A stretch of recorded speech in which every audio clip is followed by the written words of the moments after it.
अगर आप सही तरीके से ट्रेड करते, जैसे यूट्यूब पे लोग ट्रेड करते हैं 900 क्वांटिटी में, तो आप इसको 900 क्वांटिटी से मल्टीप्लाई कर दो और आपको पता चल जाएगा कि आपका कितना प्रॉफिट आता। तकरीबन ये 2 लाख के आसपास प्रॉफिट आता।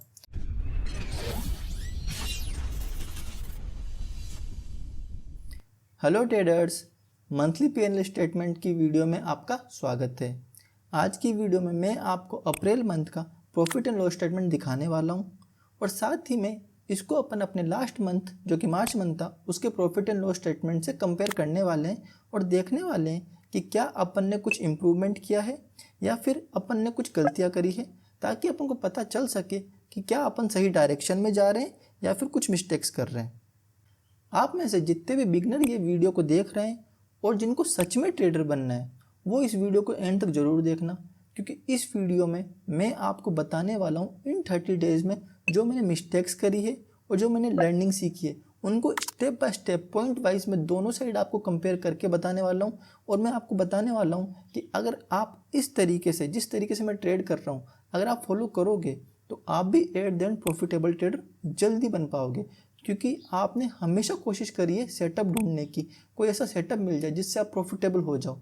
बट सेटअप से प्रॉफिटेबल कभी नहीं होते हैं। प्रॉफिटेबल आप अपनी साइकोलॉजी से होते हो, अपने मिस्टेक्स को सही करने से होते हो। तो आज की वीडियो में मैं आपको वही बताने वाला हूँ कि जब मैं बिगनर था और अभी भी मैं जो बिगनर हूँ और क्या क्या मिस्टेक्स मैं कर रहा हूँ और क्या मिस्टेक्स आपको नहीं करनी है, वो सारी चीज़ें अपन डिस्कस करने वाले हैं। तो चलिए स्क्रीन के ऊपर चलते हैं और सबसे पहले अपना पीएनएल स्टेटमेंट देख लेते हैं अप्रैल मंथ का।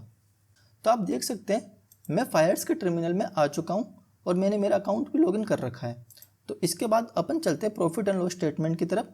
तो मैं यहां पे आ गया और मैंने इसमें फायर्स का माय अकाउंट ओपन कर लिया है।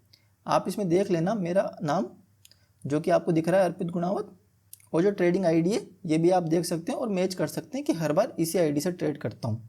तो साथ ही में अब मैं आपको दिखाता हूँ प्रॉफिट एंड लॉस स्टेटमेंट। तो अपन रिपोर्ट्स में जाते हैं और ग्लोबल प्रॉफिट एंड लॉस में जाते हैं। इसके बाद अपन को यहाँ पे करना है एक्सचेंज में एनएससी, सेगमेंट में अपन कर देते हैं डेरिवेटिव्स, ठीक है।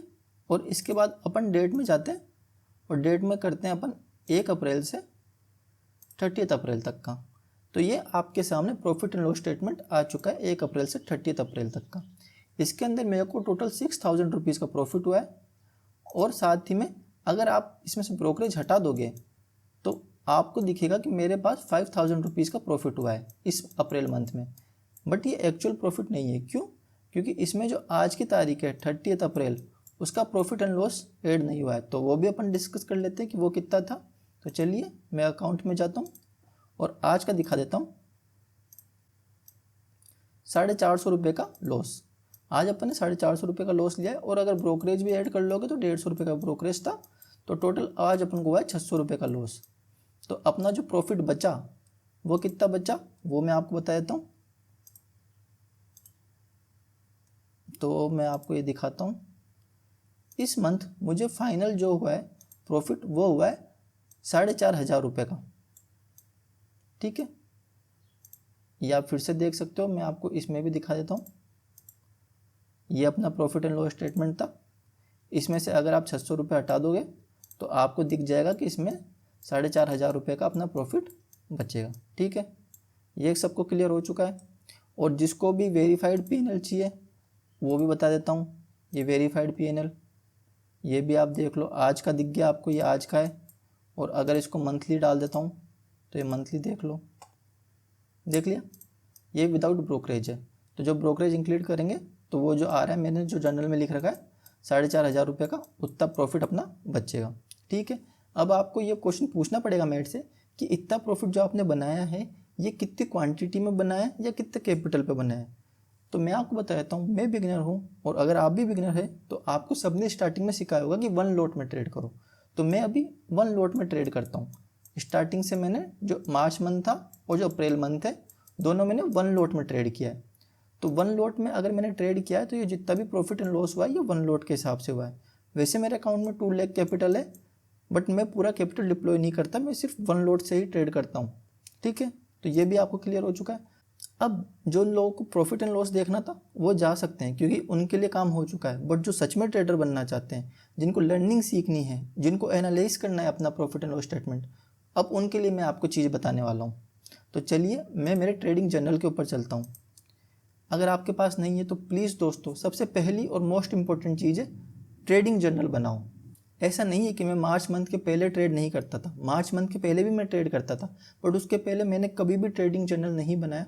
उसकी वजह से मुझे पता ही नहीं था कब मैं प्रॉफिटेबल हूँ, कब प्रॉफिटेबल नहीं हूँ, क्या गलतियाँ कर रहा हूँ, क्या मिस्टेक्स कर रहा हूँ और क्या नहीं कर रहा हूँ, कुछ नहीं पता था। मैं रैंडम ट्रेड करता था और रैंडमली सब कुछ कर रहा होता था। बट मार्च मंथ से मैंने मेरा ट्रेडिंग जर्नल बनाया। उसके बाद अब आप देखिए, ये 4 मार्च से ट्रेड डालना चालू करिए और ये 30 अप्रैल तक की सारी ट्रेड्स का डाटा इसके अंदर है। ये मेरे को बहुत हेल्प करता है मेरी एनालिसिस करने में, मेरी ट्रेड में जो मिस्टेक्स है उसको फाइंड आउट करने में। तो सबसे पहली जो चीज़ करनी है आपको भी अगर ट्रेडर बनना है तो ट्रेडिंग जर्नल बनाना पड़ेगा, ठीक है।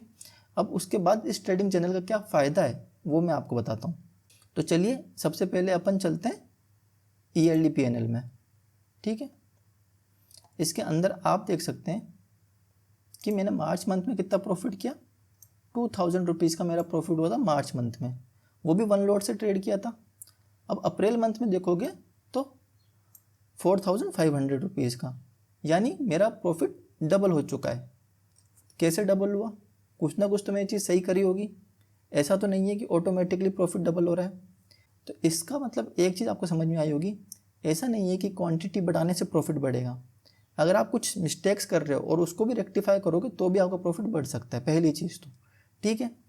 अब आपको पता चल गया कि इतना अपना प्रॉफिट हुआ है। अब मैं आपको और चीज़ें बताता हूँ।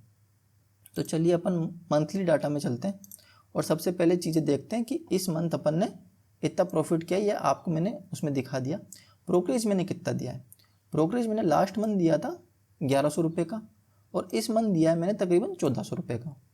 जो स्मार्ट इंसान है वो आइडेंटिफाई कर लेगा कि अगर मैंने 6000 का प्रॉफिट किया है और मैं तकरीबन 1300 से 1400 का ब्रोकरेज दे रहा हूँ, मतलब क्या हो रहा है, मेरा 25% जो प्रॉफिट है वो तो ब्रोकरेज में जा रहा है। समझ में आया? 6000 का 25% कितना होता है? 1500 रुपये।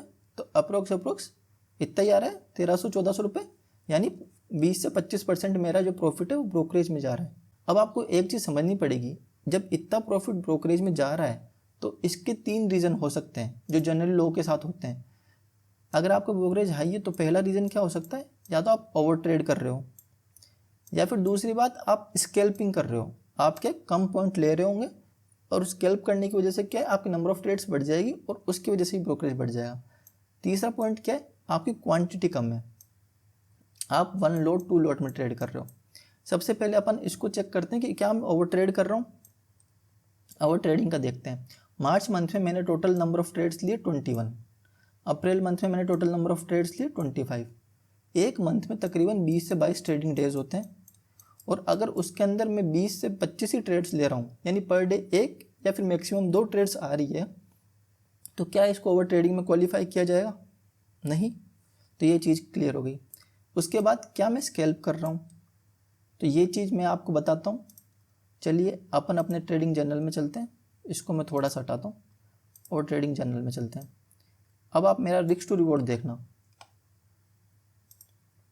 1:1.4, 1:4, 1:2, 1:1.5, 1:2, ठीक है। रिस्क टू रिवॉर्ड भी अपना 1:2 से ऊपर है अधिकतर। अगर आप प्रॉफिट कैप्चर, मतलब पॉइंट्स मैंने कितने कैप्चर किए हैं ऑप्शंस के अंदर, जिन लोगों को समझ में आ रहा है समझना कि कितने पॉइंट्स मैं कैप्चर कर रहा हूँ ऑप्शंस के अंदर। मैं 65 पॉइंट कैप्चर कर रहा हूँ, 100 पॉइंट कैप्चर कर रहा हूँ, 60 पॉइंट कैप्चर कर रहा हूँ, 57 और लॉसेज हो रहे हैं तो भी 30, 19, 25, 16। और अगर आप नीचे भी जाओगे तो भी यही सेम चीज़ है। अगर मैं आपको नीचे ही बता दूं, कोई कहीं भी चले जाओ, आपको ये दिखेगा 50, 40, 70, 60। इसका क्या मतलब है? क्या स्कैल्पिंग हो रही है? नहीं, कुछ टारगेट है, 50, 60, 70 पॉइंट का टारगेट है, उस टारगेट को अचीव कर रहा हूँ, तो स्कैल्पिंग भी नहीं है। फिर ये ब्रोकरेज इतना हाई कैसे लग रहा है? ये ब्रोकरेज इतना हाई इसलिए लग रहा है क्योंकि मैं 1 लॉट में ट्रेड कर रहा हूँ। मेरा प्रॉफिट बहुत ज़्यादा कम हो जा रहा है क्योंकि मैं 1 लॉट में ट्रेड करता हूँ। उसके अंदर जो है ना 50 रुपये तो मेरा ब्रोकरेज लगता है पर ट्रेड। अगर मैं प्रॉफिट करूँ चाहे लॉस करूँ, मेरे को 50 रुपये देना पड़ता है। अब मैं आपको एक चीज़ समझाता हूँ। ये चीज़ देखना। चलो अपन ब्रोकरेज कैलकुलेटर पे चलते हैं और इसके अंदर सिंपल चीज़ करते हैं, फ्यूचर एंड ऑप्शंस में चलते हैं। मैंने मान लो कोई चीज़ 200 रुपये में खरीदी, ठीक है, और मैंने उस ऑप्शन को 235 रुपये में सेल कर दिया और मेरी क्वांटिटी कितनी है, 15 क्वांटिटी यानी 1 लॉट। इतना आप लोगों को समझ में आ गया। तो आप देख सकते हैं मेरे को कितना प्रॉफिट हुआ, 450 रुपये का नेट प्रॉफिट हुआ और इसमें टोटल ब्रोकरेज कितना लगा, 54 रुपीज़ का ब्रोकरेज लगा, जिसमें से 40 रुपये मेरे को वो देने पड़े, 20 रुपये ट्रेड डालने के, 20 रुपये ट्रेड काटने के, और ये बाकी जो 15 रुपये हैं ये अपने टैक्सेस हैं, ठीक है। तो अगर आपको मैं कैलकुलेट करके बताऊं, अपन ने कितने पॉइंट कमाए, 200 में बाय किया, 235 में सेल किया, यानी 35 पॉइंट अपन ने कमाए और 15 अपनी क्वांटिटी थी, तो अपना प्रॉफिट कितना होना चाहिए था, 525, बट अपना प्रॉफिट कितना हो रहा है, 470, क्योंकि क्या है, 55 रुपीज़ का अपना ब्रोकरेज लग रहा है। तो अगर आप चेक करोगे 55 को 525 से डिवाइड करोगे और इसको 100 से मल्टीप्लाई करोगे तो आपको समझ में आएगा कि 10% का आपका प्रॉफिट ब्रोकरेज में जा रहा है, ठीक है। तो ये इशू होता है जब आप 1 लॉट से ट्रेड करने जाते हो तो आपके क्या ब्रोकरेज इतना ज़्यादा लग जाता है कि आपका जो प्रॉफिट है वो काफ़ी श्रिंक हो जाता है। और अगर आप 1 लॉट से प्रॉफिटेबल हो जा रहे हो तो यकीन मानो दोस्तों, आप लॉन्ग टर्म में प्रॉफिटेबल होने के काफ़ी ज़्यादा पास हो, आप मतलब अच्छा पैसा कमा सकते हो। अब आपको सिर्फ साइकोलॉजी पे वर्क करना है, क्योंकि आपके क्या 1 लॉट में प्रॉफिटेबल हो रहे हो। ये चीज़ मैं आपको अब अलग तरीके से समझाता हूँ, ठीक है, ये चीज़ समझ में आ गई। अब अपन क्या करते हैं, अब अपन सिंपली इसको 1 लॉट की जगह 4 लॉट कर लेते हैं। ज़्यादा नहीं किया, 15 से क्वांटिटी मैंने 60 कर दी है, ठीक है। जब 15 से क्वांटिटी मैंने 60 करी तो अपना प्रॉफिट कितना बढ़ जाना चाहिए, सिंपल कर लेते, 35 को अपन को इस बार 60 से मल्टीप्लाई करना है, तो अपना प्रॉफिट कितना हो जाना चाहिए था, 2100 रुपये। प्रॉफिट कितना आया, 2025 यानी 75 रुपये। अब आप देख रहे हो अपना प्रॉफिट कितना बढ़ गया, 1500 रुपये बढ़ गया, बट अपना ब्रोकरेज कितना बढ़ा, 55 से 75 रुपये, यानी 20 रुपये का ओनली ब्रोकरेज बढ़ा है, बट आपका प्रॉफिट बढ़ गया 1500 रुपये। अगर अब आप चेक करोगे, कैलकुलेट करोगे कि 75 को अब आप डिवाइड करो 2100 से, तो आपको समझ में आएगा कि आपका जो परसेंटेज ऑफ ब्रोकरेज है ना आपके प्रॉफिट पे, वो 3.5% हो गया। पहले कितना था, 10%, अब कितना है, 3.5%। तो जैसे ही आप क्वांटिटी बढ़ाओगे आपका ब्रोकरेज का जो परसेंटेज है वो कम हो जाएगा, और 10 से 3.5% आया, यानी 7% का जो प्रॉफिट है वो कहाँ गया है, वो प्रॉफिट आपके ब्रोकरेज से हटके आपके P&L के प्रॉफिट में ऐड हो चुका है। तो ये चीज़ आपको समझनी बहुत ज़्यादा इंपॉर्टेंट है। अगर आप 1 लॉट से ट्रेड कर रहे हो और आप प्रॉफिटेबल हो रहे हो तो देन एट द एंड आप अपनी क्वांटिटी थोड़ी सी बढ़ा सकते हो, ठीक है। ये चीज़ समझ में आ गई आपको। तो ये चीज़ मेरे को आइडेंटिफाई करके बताना बहुत ज़्यादा जरूरी था बहुत सारे लोगों के लिए कि ना मैंने ऑल द प्रॉफिट किया है 6,000 रुपये का, बट मेरे पास आए कितने, 4,500 रुपये। तो आपको हमेशा ब्रोकरेज को भी ध्यान रखना पड़ेगा, और अगर मैं मेरी क्वांटिटी बढ़ाता हूँ तो मेरा प्रॉफिट काफ़ी अच्छे तरीके से बढ़ सकता है। तो जिनको ये प्रॉफिट कम लग रहा था उनको ये बात समझ में आ गई प्रॉफिट कम क्यों है, एक तो क्वांटिटी की वजह से, दूसरा ब्रोकरेज ने चूस लिया है प्रॉफिट, ठीक है। अब आपको जो फिर क्या करना है, आपको जो मोस्ट इंपॉर्टेंट चीज़ है जिस पे आपको फोकस करना है, इस पे फोकस मत करो कि मैंने कितना प्रॉफिट कमाया, आप इस चीज़ पे फोकस करो कि मैंने कितने पॉइंट्स कैप्चर करे हैं। अगर मैं ऑप्शन में 200 रुपये में कोई चीज़ खरीदता हूँ और 235 में कोई चीज़ बेचता हूँ तो मैंने 35 रुपये कमाए। ऐसे करके अगर मैं कोई चीज़ 200 रुपये में खरीदता हूँ और 180 में बेच रहा हूँ, यानी मतलब लॉस हो रहा है मेरा 20 पॉइंट का, तो 20 पॉइंट इसमें से घट जाएंगे और मेरे पास 15 पॉइंट बचेंगे। ऐसे करके एट द एंड मेरे पास मंथ में कितने पॉइंट बचते हैं, डेट इज़ मोर इम्पोर्टेंट। अगर आप मंथ में 500 से 600 पॉइंट कमा पा रहे हो तो आप प्रॉफिटेबल हो दोस्तों। 500 से 600 पॉइंट कमा पा रहे हो मतलब आप बहुत बड़ा पैसा कमा रहे हो, क्योंकि 500 को अगर आप आपकी क्वांटिटी से मल्टीप्लाई कर दोगे 100 क्वांटिटी से, 900 क्वांटिटी से, तो आपको प्रॉफिट काफ़ी बड़ा हो जाएगा। बट क्या आप 500 पॉइंट कमा पा रहे हो, ये आपको चेक करना पड़ेगा। जाइए अपने प्रॉफिट एंड लॉस स्टेटमेंट में और देखिए आप कितने पॉइंट कमा रहे हो। ऐसा नहीं है कि एक ट्रेड में आपने 50,000 कमा लिया और बाकी आप सारी ट्रेड लॉसेस कर रहे हो, वो चीज़ नहीं करनी है। आपको अपने रिस्क टू रिवॉर्ड को फॉलो करते हुए इस तरीके से पॉइंट्स कैप्चर करने हैं। आपको पूरे मंथ में टारगेट बनाना है कि मेरे को 500 पॉइंट कैप्चर करने। तो आप देख सकते हो लास्ट मंथ मार्च में मैंने 200 पॉइंट कैप्चर किए थे, इस मंथ मैंने 350 पॉइंट कैप्चर किए, ठीक है। आप देखते कि नंबर ऑफ ट्रेड्स कैसी है। लास्ट मंथ मैंने 21 ट्रेड ली थी, 7 प्रॉफिटेबल थी, 14 लॉसेस में थी, समझ लो। मतलब नंबर ऑफ ट्रेड्स तो मेरी लॉसेस में बहुत ज़्यादा थी और प्रॉफिट में कम थी, फिर भी मैं लास्ट मंथ भी प्रॉफिटेबल था। क्यों? बिकॉज मेरा रिस्क टू रिवॉर्ड 1:2 था।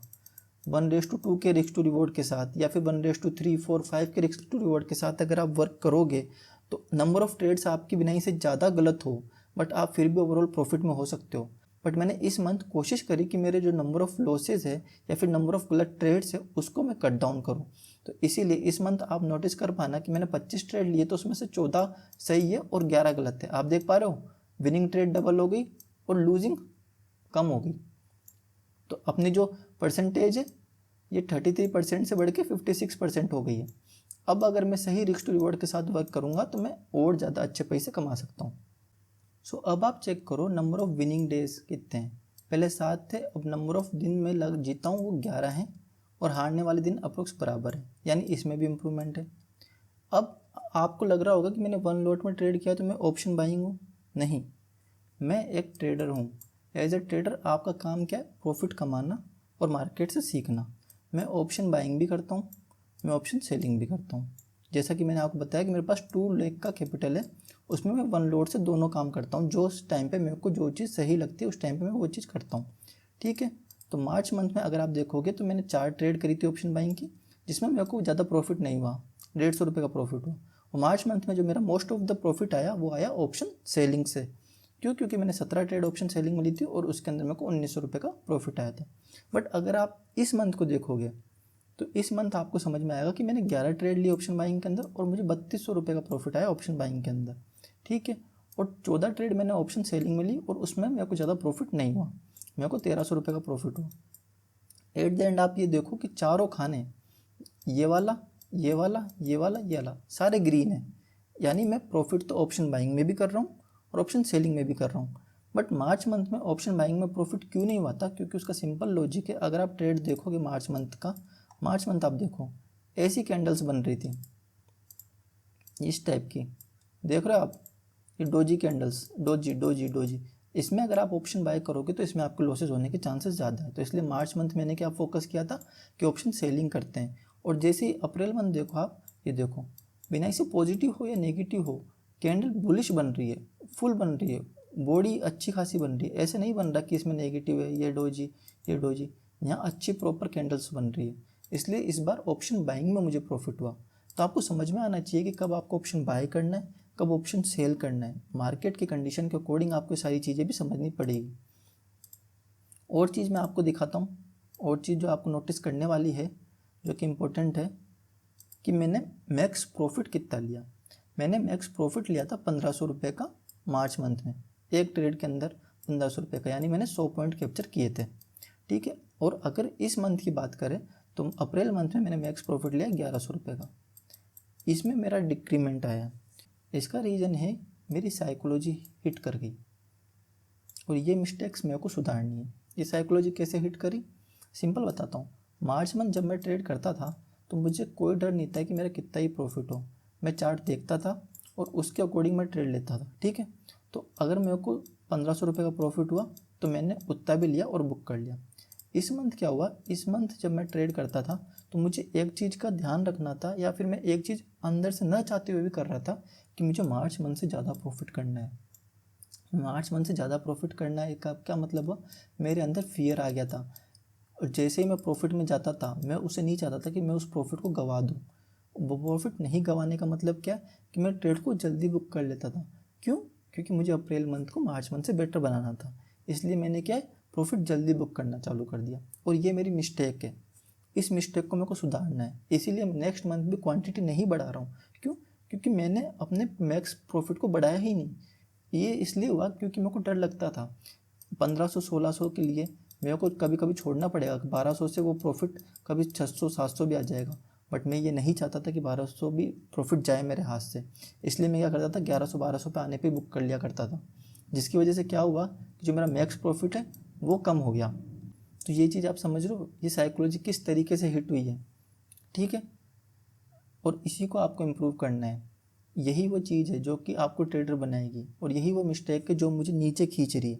मुझे वो अच्छा लॉन्ग टर्म का प्रॉफिट नहीं लेने दे रही है। क्यों? क्योंकि मेरे अंदर फियर आ जा रहा है कि मैं लास्ट मंथ से अच्छा बेटर परफॉर्म नहीं कर पाऊंगा। तो मेरा नेक्स्ट मंथ का टारगेट क्या है? मेरा नेक्स्ट मंथ का टारगेट है कि मैं जो नेक्स्ट मंथ है उसमें एक ट्रेड तो ऐसे लूँगा जिसमें 1500 से ज़्यादा का प्रॉफिट हो। ये मेरा नेक्स्ट मंथ का टारगेट है। और अगर आप मैक्स लॉस देखोगे पर ट्रेड में, तो मैंने मैक्सिमम लॉस किया 500 रुपये का एक ट्रेड के अंदर। और तो आप ये देख पा रहे हो इसका रेशो 1:3, मतलब मैंने मैक्सिमम लॉस करता हूँ तो 500 रुपये और मैक्सिमम प्रॉफिट करता हूँ तो 1500 रुपये, 1:3 का। और इसमें देखोगे तो मैंने अभी भी 450 रुपये का लॉस किया। मैक्स लॉस तो मैंने इसमें भी कम किया है, बट मेरा मैक्स प्रॉफिट कम हो गया है। इसमें मेरा रेशो आ रहा है 1:2 का, ये वाला रेशो।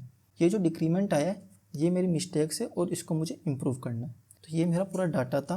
ये मैंने मेरे डाटा को स्टेप बाय स्टेप ब्रेक कर दिया छोटे छोटे चंक्स में, ताकि मैं मेरे डाटे को एनालाइज कर पाऊँ और समझ पाऊँ। तो साथ में इस बार की पूरी एनालिसिस फाइनल जो समरी है वो मैं आपको बताता हूँ। पहली चीज़, ऑप्शन बाइंग में ज़्यादा प्रॉफिट आया, ऑप्शन सेलिंग में नहीं आया, तो मुझे ऑप्शन सेलिंग में भी प्रॉफिट बढ़ाना है थोड़ा सा। सेकंड चीज़ जो मुझे करनी है, मुझे मेरा प्रॉफिट मैक्सिमम प्रॉफिट जो पर ट्रेड है वो बढ़ाना है 100 पॉइंट से ज़्यादा। अब मेरा नेक्स्ट टारगेट क्या है कि मैं 150 पॉइंट कैप्चर करूँ एक ट्रेड में, या फिर 200 पॉइंट कैप्चर करूँ एक ट्रेड में। और इस मंथ मेरे साथ ये बहुत बार हुआ भी है। जो उस ट्रेड को मैंने इस पर काटा 1100 रुपये पे, उस ट्रेड ने मेरे को 700-800 पॉइंट दिए, पता है, ऑप्शन बाइंग में। ऐसा भी हुआ है। अभी कल परसों की ट्रेड थी जो कि मार्केट इतना अच्छा वन वे जा रहा था, वो मैंने 238 में ट्रेड ली और मैंने 300 रुपये के आसपास में बुक कर ली। वो ट्रेड तकरीबन 1000 रुपये के आसपास गई। तो मैं ये नहीं बोल रहा कि वो पूरा का पूरा प्रॉफिट में ले सकता था, 1000 नहीं तो मैं 400 तक तो जा सकता था, जिसकी वजह से मेरा क्या है, जो प्रॉफिट है वो थोड़ा सा बढ़ जाता। तो ये चीज़ मेरे को इम्प्रूव करनी है। और मुझे ये चीज़ का भी एक चीज़ इम्प्रूव करनी है कि मेरे को हर मंथ प्रॉफिटेबल होने की वजह से मेरे को जो डर लगता है उसको मेरे को कंट्रोल करना है, मेरे को मेरे फियर को कंट्रोल करना है। अगर ये चीज़ मैंने कर ली तो जो जून मंथ आने वाला है उसके अंदर मैं मेरी क्वांटिटी बढ़ाऊंगा। क्यों? क्योंकि 3 मंथ तक लगातार मैं वन लोड से प्रॉफिटेबल हो रहा हूँ ब्रोकरेज को हटा के। ठीक है, मतलब ब्रोकरेज भी इंक्लूड कर लो तो भी मैं प्रॉफिटेबल हो रहा हूँ। अगर आप भी 3 मंथ तक लगातार प्रॉफिटेबल होते हो तो आप अपनी क्वांटिटी बढ़ा सकते हो धीरे धीरे करके। और अगर आप देखना चाहोगे कि अगर आप सही तरीके से ट्रेड करते, जैसे यूट्यूब पे लोग ट्रेड करते हैं 900 क्वांटिटी में, तो आप इसको 900 क्वांटिटी से मल्टीप्लाई कर दो और आपको पता चल जाएगा कि आपका कितना प्रॉफिट आता। तकरीबन ये 2 लाख के आसपास प्रॉफिट आता। मैं ये नहीं बोल रहा कि मैं भी 2 लाख प्रॉफिट कमा लेता, बट ऐसा हो सकता है। क्यों? क्योंकि मैं सही डायरेक्शन में जा रहा हूँ। तो अगर आप बिगनर हैं और आपको भी ट्रेडिंग सीखनी है, करनी है, तो इस तरीके से आप अपने एनालिसिस करो। और साथ में कोई भी setup, risk to reward, money management, risk management, इन 3-4 चीज़ों पर फोकस करो, अपने आप प्रॉफिटेबल हो जाओगे। तो till then, bye bye, thank you.